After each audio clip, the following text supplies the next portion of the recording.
Hello y'all and welcome to my February reading wrap-up video. I apologize if my voice is a little bit hoarse. I am just getting over being sick, but I still wanted to film this video because I love doing my monthly reading wrap-ups. So in February, I read a total of 8 books. I read 2 fantasy, 2 romance, 2 memoirs, and 2 mystery/thrillers. Also, feel free to follow me on Goodreads. The link is in the description, as well as links to all the books that I read in the month. So starting off, I read a duology, which is the Letters of Enchantment duology, which is Divine Rivals and Ruthless Vows by Rebecca Ross. I've heard so much hype around these books, and I also filmed a little bit of a reading vlog on it, which will be coming out eventually. Starting off with Divine Rivals, I rated this a 5 stars because I just enjoyed it so much. Basically, in this book, there are 2 main gods who are at war, and you kind of learn more about the storyline in this one, but you really go more in depth with it in this book. Divine Rivals is definitely more of a romantasy between our 2 main characters, Iris and Roman,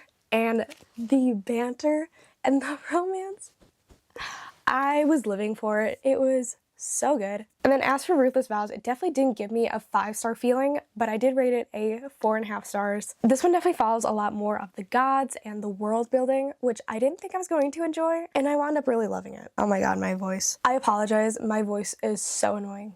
I also forgot to mention that I really loved the letters part of this book, which also carried on to the second one. Writing letters was and is such a big part of my life, and so hearing about it in this book and the way that it was done was so beautiful. Overall, highly recommend. I binge these books and I'm so sad that it's over. So as we know, February is the month of love, and I only wound up reading 2 romance books, which I was planning on reading more. But it's a-okay. And what's funny is that I actually wound up reading 2 Lynn Painter books, and that was completely on accident. But speaking of accidents, I read Accidentally Amy by Lynn Painter. One of my goals is to read all Lynn Painter books, as you can tell from this video. And I kind of just picked it up on a whim, didn't really know too much about it. What was her name?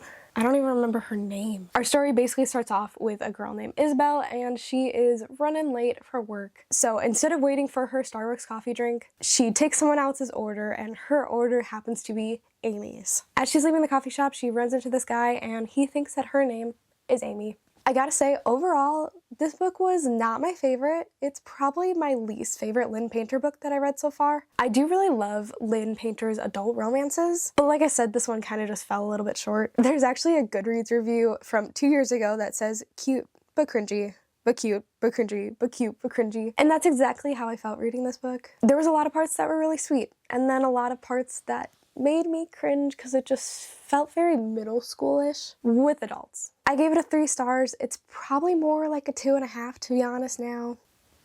Not my favorite. However, the other Lynn Painter book that I read was The Do-Over, which was so perfect for Valentine's Day. I actually started reading this book late night on Valentine's Day, which was so perfect. And also look at the sprayed edges. They are so cute. Not like my voice, because my voice is gone. This book is a romance, but it also follows the Groundhog Day trope. I actually have never read a book with that trope yet, but I have watched the movie, and I really love the movie. Our main character, Emily, basically goes through the exact same Valentine's Day over and over again. And then it doesn't say it on the back of the book, but I don't think it's too much of a spoiler. But basically, on one of those Valentine's days, she goes through a donk day, which is basically a day of no consequences. And as I was reading it, it was kind of giving me the same vibes as the movie Ferris Bueller's Day Off, and I was living for it. It was fun, it was short, it was cute, it was sweet, super fast-paced, and I rated it a 4 stars, so highly recommend, especially for Valentine's Day. Alright, on to thrillers. I kind of picked up this one on a complete whim, didn't know anything about it, hadn't even really heard about it, but it is a Freida McFadden book, so I figured why not. And it was The Perfect Son. Is he really the perfect son? You gotta read and find out. I gotta say, as a little PSA,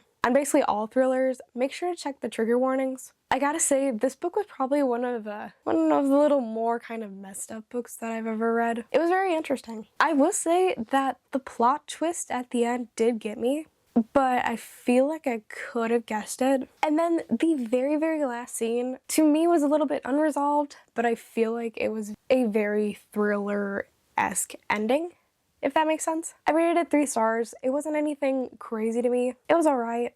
It was very fast paced. It was a very, very short book, so I was able to get through it pretty quickly. But overall, wasn't my favorite read of the month. Unlike the last book, this book and this series is extremely hyped. I've been hearing things about it since forever, and I finally picked it up, which is none other than A Good Girl's Guide to Murder by Holly Jackson. I have been hearing about this book and Pip forever, and I'm so happy to say that I finally read it. So Pip is a senior in high school, and basically for her last big project, she chooses to kind of reopen and investigate more into a case that has been put to rest for, what was it, 4 years? 5 years? I can't quite remember. And honestly, for it being a YA mystery, I enjoyed it a lot more than I thought I would. And I really loved how the whole book was kind of set up. Like, there's little capstone journal entry pages, there's your regular chapters, there's like little notes almost of like what she would be doing like in her project. And then without showing too much, just like little like mind maps and little things like that, which I really enjoyed. I rated it 4.5 stars. I actually really enjoyed it, and I'm really looking forward to reading the sequel. Overall, gotta say,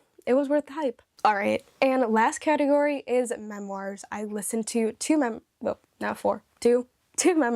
And I also want to preface by saying I don't rate my memoirs because I don't want to put a rating on people's stories. But I did thoroughly enjoy both of these memoirs. First up, I listened to Bossy Pants by Tina Fey. I've been hearing about this book for so long, and I'm so happy I finally picked it up. Fun fact, Tina Fey and I actually share the same birthday.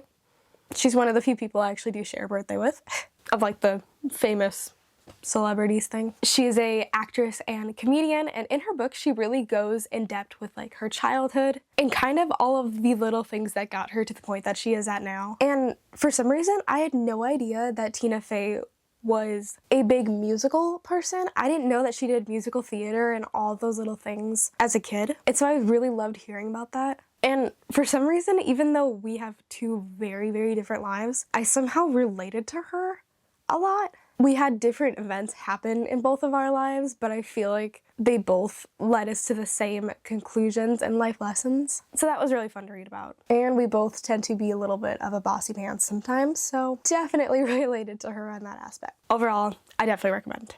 All right, and last but not least, this title is definitely a mouthful. I listened to The Girl with the Lower Back Tattoo by Amy Schumer. Again, she is also an actress slash comedian. I am sensing a common theme here, and I will say that the title will make absolutely no sense until basically the last chapter, but I also think that that was intentional because basically she tells kind of the story of her life, but she also talks about the most random life experiences that she's gone through that have led to people judging her, people seeing her life for what it is, her being able to do comedy but like also make fun of her life, and just overall all the little experiences that some she may regret, some she may wish that she did differently, but overall it's who she is, and it was fun hearing about it. Some parts of her book are really funny, but then there's also some really heartfelt moments that kind of make you step back and appreciate life a little more. So those are the 8 books that I read in the month of February. I hope you guys enjoyed this video, even though my voice is not enjoying talking.